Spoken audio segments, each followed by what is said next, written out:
Hi guys, this is Dan from Magic Pachinko Restorations with another short video of a vintage pachinko machine. As always, if you haven't already, I would ask that you subscribe to the channel. I believe you do need to have a YouTube account. So if you don't have a YouTube account, then I believe you can't subscribe. I guess the option just won't be there, but YouTube account is like any other place. You just get a password and a login and you got an account. So if you can do that for me, I'd appreciate it. We're almost to 1,000, which is where I'm hoping that we can get to. That'd be great. As always, visit the website, www.magicpachinkorestorations.com.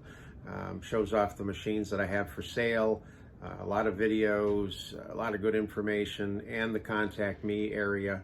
So you can always go in there and ask a question or leave me some sort of a request. But please, please, please, you leave your phone number. Email seems to just take forever to go back and forth, or a phone call. I'll call you minutes after you leave that comment. I get them on my phone and I look them up, and as long as I'm in the right time zone and not waking you up, I'm going to try to call you. So with that said, we have a 1975 Maruhon. This is a very, very nice machine. This one, we've talked about the kind of unique challenges that we have working on a pachinko machine. You don't always know what you're going to get yourself into. And this was one that was like that. This machine had been stored in a very, very dry environment for a long time. And dry is probably better than wet, I guess. It did get some moisture in it at one point. Down in this corner, it sucked up a lot of moisture, warped the board. I had to glue it all back together, so on and so forth. But the main thing that was wrong with this particular machine is that the play field was in rough shape due to it being so dry. And this is not the original play field, or a copy of it. And when I took the original play field off, the vast majority of the middle section just kind of all fell apart. So I called the owner of this machine and I said, why don't you just pick out a play field that you like? And he picked this one out. It's got a gold diamond, I guess, and then just a blotch of color in each corner. And when I saw just the play field, I thought, well, that's kind of weird. I don't know about that. But once I got it on the board and started putting the nails and things back in, it ended up being a perfect choice. There's some gold in the center attraction that matches this. It really set the machine off very, very nicely. It was a great choice for center attraction.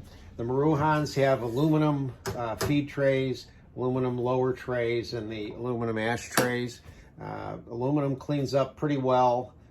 Pretty nice features down in here. Very nice looking plastic pieces on this. Here's a good shot of the center attraction. This center attraction is very cool.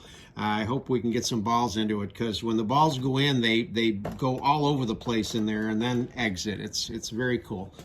So we'll try to get some balls down in there. So that's the front side. Very pretty machine. Of course, I think they're all pretty. Now, the biggest challenge, besides the playfield, that I had with this machine is because of the dry environment, the plastic became extremely brittle to the point where it drove me crazy. This portion of the cover shattered when I was trying to put a screw into it. I had to do some epoxy work in here. This broke also trying to get it off. This got glued back together, and you put a screw in and the plastic would just crack. So I had to be very, very careful putting this machine back together. But it all went back together well. And let's get it plugged in so we can show you. There are two lights that are located over here. The lower one is the ball out light controlled by this micro switch. And the upper one is the jackpot ball controlled by a micro switch that's over here. So that's that one. So this is like a Model B. So with a Model B, this particular one, the way these are set up is there's an arm, there should be an arm that would allow from the outside to get this pushed over so the balls would drain. My fault, but it's not anything that's necessary. I couldn't figure out how to get it back in there and get it to work. So the default is that this is closed, which is what you want. So the balls will run over into the jackpot. The only time you'd want this over here, and again it's spring loaded, is to let the balls out if you're going to move the machine. And again, because you can just do this, I figure what the heck, if I can't get that back in there, it's not going to make any difference. So take a handful of balls,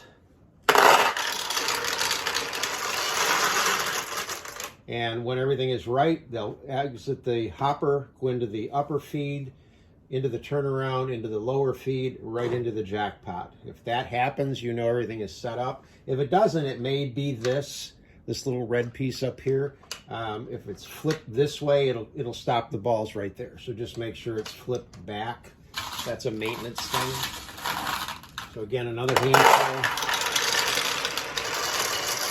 And then they start to back up, so you know you're good.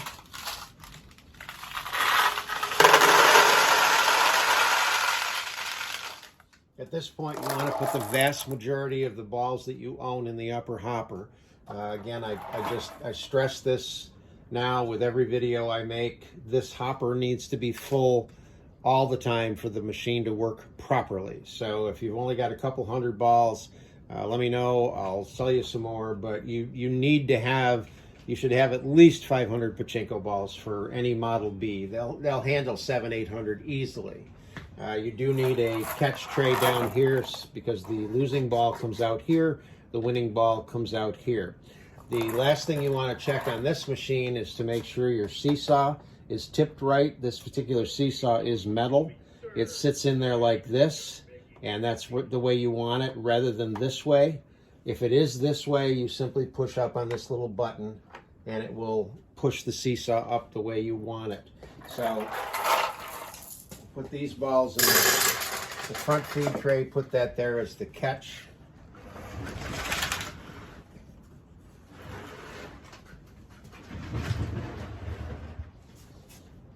Okay, let's see if we can get some wins, especially down in the center there.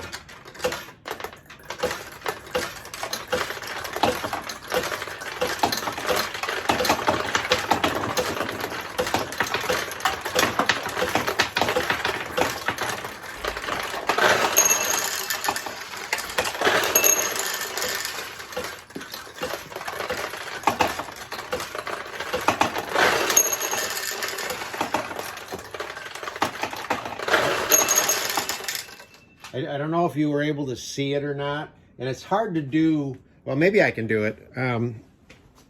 One ball did go down through the center. I think I can show you. Okay, get in on that center attraction. If a ball goes in the middle,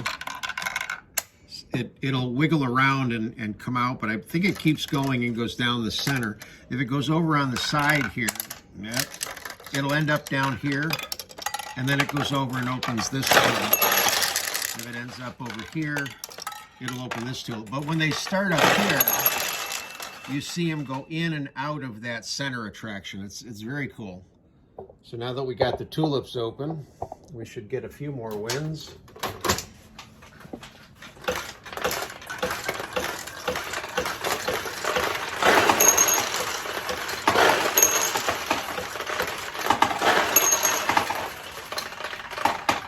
So that's the 1975 Maruhon. Hope you like it.